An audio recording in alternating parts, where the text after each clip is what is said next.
Salaam na Watanzania wote kuweza kupokea kile ambacho Mungu amekusudia. Kwa ni majira sahihi, kwa sababu Mungu siku zote huwa anafanya vitu katika majira na wakati. Kwa hiyo kila kitu katika majira. Kwa watu waelewe kwamba Mungu anafanya mambo katika majira na nyakati. Watanzania wategemee nini watu wategemee kupokea neema uwezo wa Mungu, kwa sababu kila kitu kinaanzia rohoni. Siku zote wanasema kwamba kila jambo linaanzia kiroho. Mafanikio yanaanzia kwenye ulimwengu wa roho. Ushindi unaanzia kwenye ulimwengu wa roho. So mwanadamu mwenyewe ni roho, Mungu ni roho, kwa kila kitu ni roho. Sasa kama unapuuzia mambo ya kiroho, kuna vitu utaweza kuvipata. Sasa wengi wanapuuzia mambo ya kiroho, unakuta vitu haviendi, kwa sababu kuna vitu ambavyo huwezi kuvipata kama hujaanzia rohoni. Kufanikiwa kunaanzia kwenye ulimwengu wa roho, kushindwa kunaanzia kwenye ulimwengu wa roho. Kila kitu kinaanzia rohoni. Sasa watu wengi wana tatizo la kupuuzia mambo ya kiroho. Sasa unakuta kuna vitu havitokei.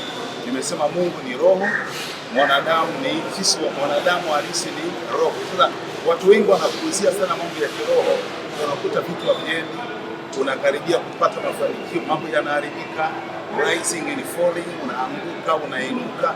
Kwa hiyo watu nasisitiza kwamba watu waweze kutilia uzito mambo ya kiroho. Kwa hiyo hilo ndio jambo la msingi.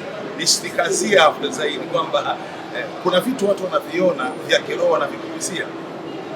Unaanza kuota bana ndoto huko kijijini kwenu, unaongea na ndugu zako waliokufa, unaota unafanya mitihani ya zamani, mara unaota ndoto huko kwenye nyumba ya zamani, au umevaa nguo zimechakaza.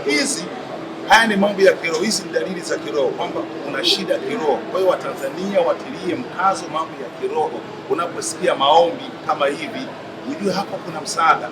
Sasa hivi vitu vinavyotokea, mara kuna mambo yanajirudia mabaya, kuna tarehe moja kwenye familia lazima mtu afe. Hivi vitu sio vitu vya kupuuzia, kwa sababu kufanikiwa kunaanzia rohoni, kushindwa kunaanzia rohoni, baraka zinaanzia rohoni. Kwa hiyo kama hauko kiroho, hautilii mkazo mambo ya kiroho, utaishia kuhangaika na kupata hasara kwenye maisha. Kwa hiyo watu wakazie, waweke uzito kwenye mambo ya kiroho.